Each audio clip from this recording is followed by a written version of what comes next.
Aujourd'hui, je vais faire une mise en perspective entre Jones et Lacan. Et le contenu de cette mise en perspective, vous la trouvez dans une lettre de Lacan adressée à Winnicott qui date de 1960, où l'on retrouve des moments d'éloge envers Jones et il cite également des aspects, des notions, des distinctions que Lacan va reprendre de Jones. Commençons par le premier aspect, qui est autour du symbolisme, car Jones avait fort étudié la question du symbolisme. Il y a un article très connu de Jones sur le symbolisme. Et Lacan va, à la mort de Jones, va consacrer un article sur le symbolisme dans la pensée de Jones et détailler d'autres aspects qui va apparaître, cet article, dans les écrits. Ici, rappelons très brièvement ce que Lacan écrit dans cette lettre adressée à Winnicott, que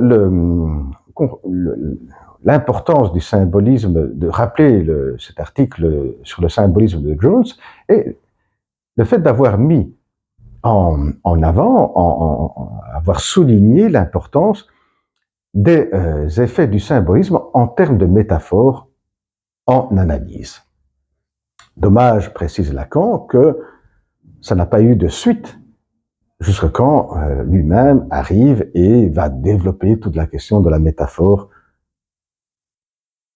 dans le registre symbolique. Deuxième aspect, dans différents passages des moments où Jones, en ses articles, rapporte des cas cliniques et il va développer la question du phallus, eh bien, on retrouve toujours la notion du phallus en termes de symbole, ce qui va être précisé par Lacan de manière explicite, précise, du phallus comme le symbole, le signifiant phallus. Ensuite, il y a deux distinctions que Lacan va reprendre de Jones. La première est la distinction entre privation et frustration, qui seront deux thèmes essentiels avec la castration, donc trois distinctions, privation, frustration et castration, qui seront trois distinctions qui feront le fil conducteur, qui seront le fil conducteur du séminaire intitulé « Les formations de l'inconscient ».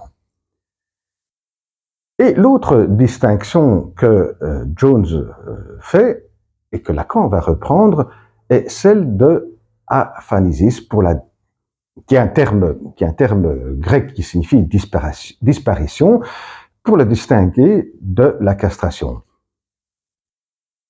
Plus précisément, l'aphanisis, pour Jones, est la peur, une peur qui est en amont de la castration, la peur de perdre le désir. Et Lacan va reprendre cette notion, cette distinction, pour lui imprimer une autre signification. Pour Lacan, ce serait plutôt la peur de la disparition du sujet, car le sujet, dans la pensée de Lacan, est certainement un thème essentiel. Eh bien voilà, en ce qui concerne cette mise en perspective entre Jones et Lacan, et la question du symbolisme dans la pensée de Jones, et plus précisément cet article que Lacan va consacrer à Jones pour son mémorial, serait à reprendre dans une autre vidéo. Bien, prochaine vidéo, au revoir.